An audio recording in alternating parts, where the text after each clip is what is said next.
So, hello guys, ito yung explanation natin.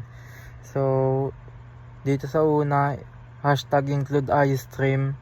Ito yung pinaka-basic na kailangan natin para makapag-display tayo ng mga text sa screen at makatanggap ng type ng user. Tulad nung see out and see in. So, next is yung hashtag include iStream. Hashtag include string. So, dito naman is para to sa mga names na ilalagay natin. So, next is yung include manip. Ito naman yung bahala na mag-aayos sa dulo para siguradong may yung kunyari yung yung general average niya is 86.6666. So, magpipix na siya sa 86.6. So, next is yung using namespace std. Ito yung shortcut lang para hindi na natin kailangan isulat pa yung std bago mag see out or see in. Bawas hassle na rin sa pagka-type. Next is yung integer main. So, ito yung pinaka kailangan talaga natin. Dito nagsisimulang babasahin ng system natin yung code na ilalagay natin. So, parang ito yung pinakapinto ng program. So, next naman is yung yung mga variable natin na nilagay. Tulad ng student name, course, year, section. So, isipin mo na lang na mga bakanting kaunto na paglalagyan natin. Doon natin nilalagay yung mga in-input ng user. So, next is yung num subject. Ito naman is yung lalagyanan ng mga number na nilagay. Katulad lang dito ng mga student name, course, section. Parang taguan lang din pero pang number siya. So, nakaset muna ito sa 0. Next is yung getLine, cin. Ginagamit natin to para imbes na simpleng cin greater than, para kahit may space yung pangalan niya, katulad ng pangalan, kunyari pangalan ko, Levius Aero Lesbian Nueva, babasahin pa rin ng computer ang buong linya at hindi ito mapuputol. So, ganun siya. So, next, dito naman tayo sa natin. Sa while. So, while num subject less than equal 0. So, ito yung nagsisilbing guard ng program. Kapag nag-type ng yung user ng 0 or negative number, hindi siya papayagang makatuloy dun sa next na itatanong nung code natin. So, paulit-ulit lang na itong hihingiin yung kailangan na number para makatuloy siya. So, next, dito naman sa natin, sa array natin, itong subject names, yan. Isang ito parang listahan lang din siya na dito naiipon yung mga pangalan na ilalagay natin. At itong naman, next naman na to, subject grade. Katulad lang din siya ng subject name. Dito lang din yung mga listahan. Katulad ng mga pangalan. Dito yung parang magkatapat sila. Ganon. Kumbaga pagkasamahin natin silang dalawa. Kasi hingin ng system natin yung subject na kailangan, yung subject and yung grade na ilalagay. So, next natin is total grade sum. Ito, total grade sum, ito yung nagsisilbing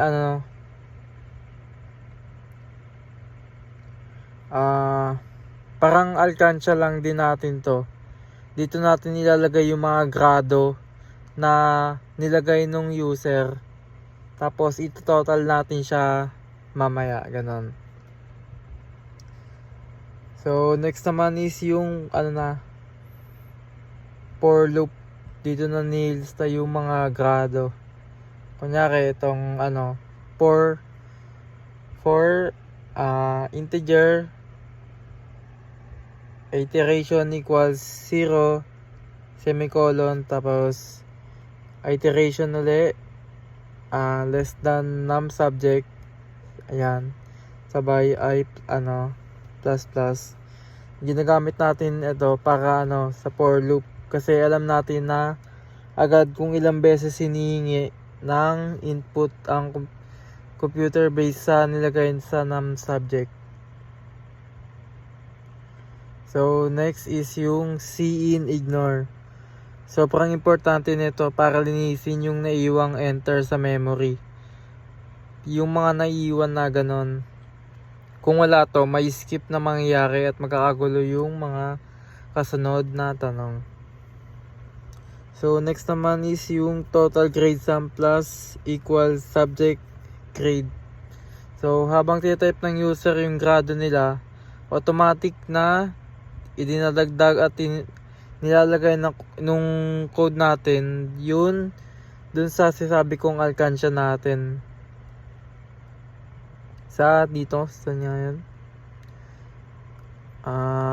Dun sa total grade sum natin dun. So next, cout, less than, dito nagpiprint lang ito ng mga magagandang linya at divider para maging malinis. So next, ito naman kung yung yung sa do while natin. Ito yung loop na tagabukas ng mga listahan natin para i-display yung bawat subject at grado. Pinapatakbo muna nito yung code ng isang beses bago tignan nito yung bagong condition. So next yung if naman, if subject grade yan less than equal 70. Ito naman yung kung sa grado naman ay, kung sa grades na nilagay ng user is 70 pataas, ipiprint neto yung sa yung past. Pero kung mababa roon or 70 below, papasok siya sa else na ginawa natin. Tapos doon naman lalabas yung failed. So next naman is yung ito na, dito na i-compute yung grades na nilagay natin, yung pinaka total. So itong total sum divide num subject, yan, kukunin lang nito yung kabuuang nilagay nung user na grades niya.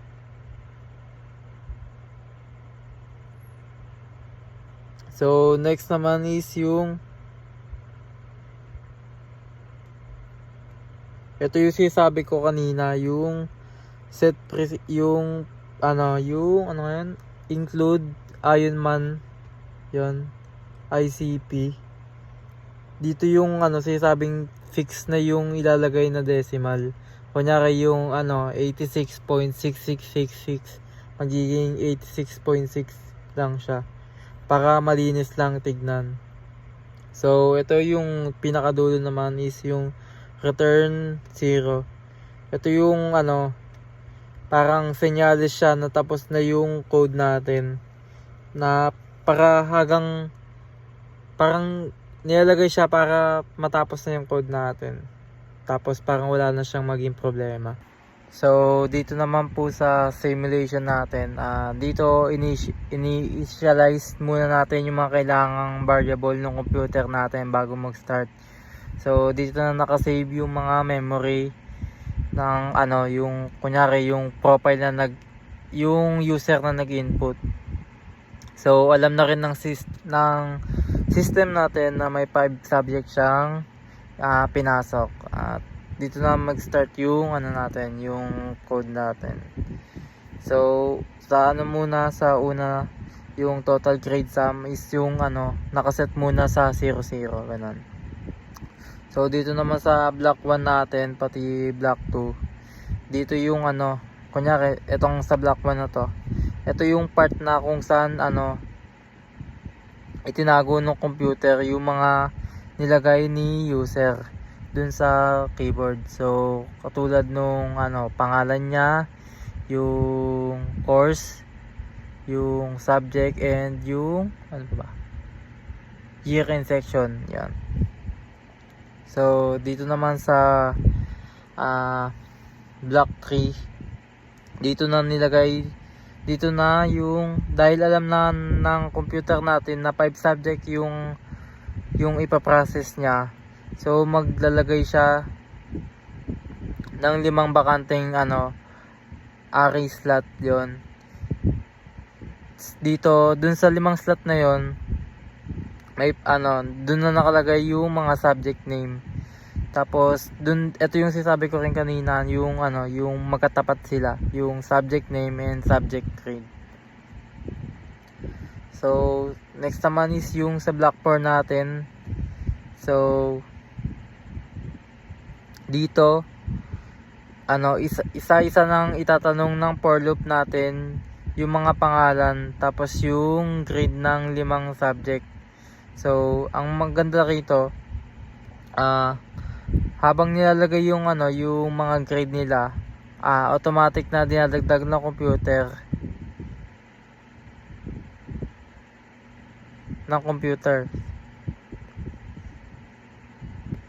dun sa nilalagay,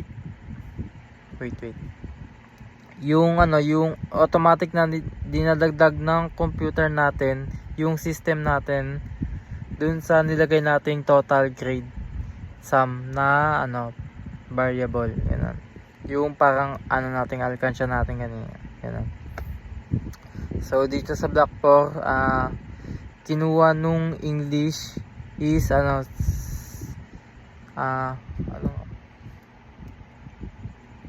kinuha ng English natin is so dito sa block 4 natin, dito sa part na to, ginagamit natin is yung for loop na natin. So ibig sabihin, bago pa magsimula, alam na ng system natin na 5 beses lang siyang iikot. So dito ano nga bang nangyayari? Yung index counter natin ay nagsisimula sa 0. So ang unang bakante ng array natin is 0. So next, itatanong ng program natin yung pangalan ng subject. Tapos ito-type nung user is yung English, at ilalagay yun sa subject name. So next is yung isusunod niya na yung nilagay niyang grade, katulad nung ito yung grade natin dito, 75 yon. So yung English niya is 75. Tapos itatabi naman natin siya sa subject grade. So next yung total grade sum. Tapos agad na kukunin ng computer natin yung 75 na nilagay natin kay English. Tapos ilalagay niya ito sa parang sinabi ko kaninang alkansya natin, yung pagtataguan natin. So may 75 na tayo. So next is yung titignan na ng loop natin kung may susunod pa, dahil ang kasunod ay 1 at mas mababa ito sa 5. So 1 is less than to 5 equals is true. So iikot to, so mag-loop siya. So sa block 5 naman natin, dito pare-pareho lang ng ginawa ng computer. Umuusod lang yung index yung index counter niya. So bali dadagdagan lang din yung yung titawag nating alkansya natin. So dito sa block 5, nadagdagan ng index yung index counter natin ng 1. So i-take ng nung math natin na may gradong anong grade lang natin, 87. So madadagdag lang siya dun sa pagtataguan natin. So 87 equals to plus 2, 87 plus 75. So mag-total lang siya. So next naman is yung block 6 natin. So mag dadagdag madadagdagan yung index niya. So papasok na yung science natin na may grade na 90. So 85 87 plus 75, 87 plus 9. So 252 na siya. Ayun yung total natin. So dito naman sa block 7 natin, yung lalabas na yung PE natin. So yung grade ng PE natin is 95. So magdadagdag lang uli siya.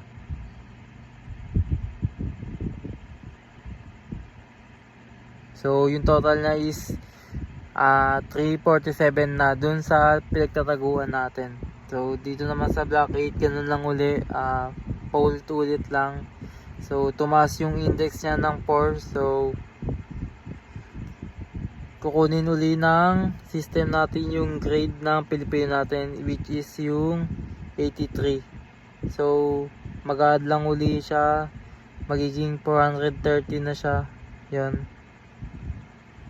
Tapos yung pinaka na ipon nung pinagtataguan natin, which is yung total grade sum, is 430.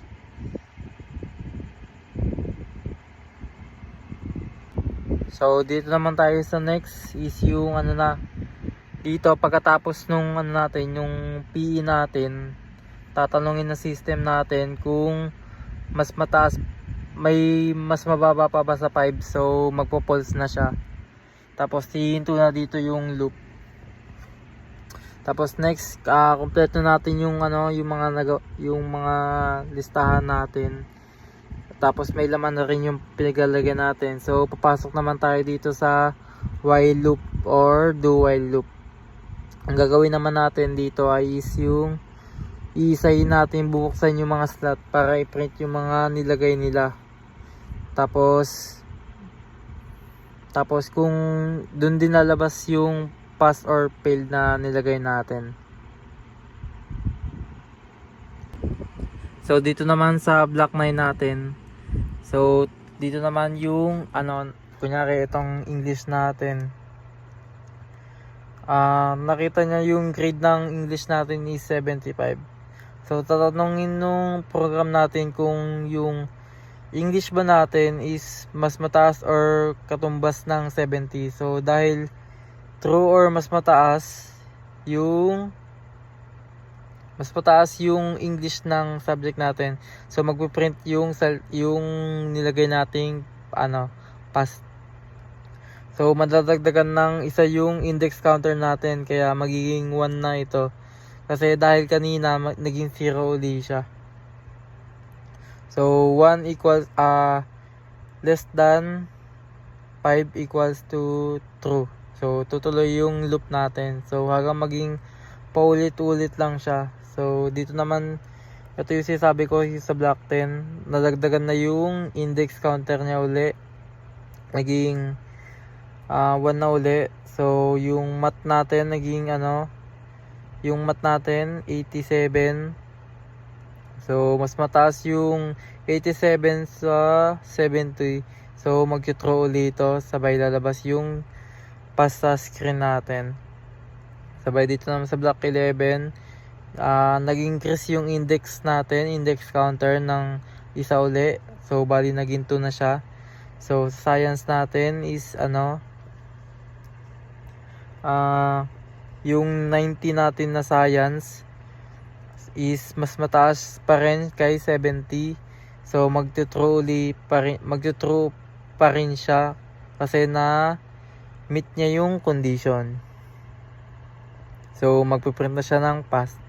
So dito naman ulit sa block 12, so nag-increase yung index counter natin ng so 3 na siya ngayon. So babasahin nung PE natin, yung grades niya is 95. So 95. So mas mataas pa rin siya sa 70, kaya pass pa rin. Sa block 13, ganun pa rin, index natin nag-increase kasi nag-true doon sa block 12. So, index equals to 4 pa rin. So, yung Filipino grade natin is 83. So, dahil mas mataas pa rin siya sa 70 is true. Tapos, ito na yung last natin na magsusulat ng pass. Sabay sa, ito na yung while loop natin kapag natapos na yung Filipino natin, magiging 5 na naman yung index counter natin. So, titignan ng condition ng loop natin sa dulo is while 5 less than 5 equals, dahil magpo-pause na ito, kusa na mag-shutdown yung loop na to, tas dudiretso na sa computation ng general. So, dumiretso na siya sa general average natin. So, magpiprint na yung pinaka-total ng general average natin, which is 86.0. So, doon na magtatapos yung code natin. That's it.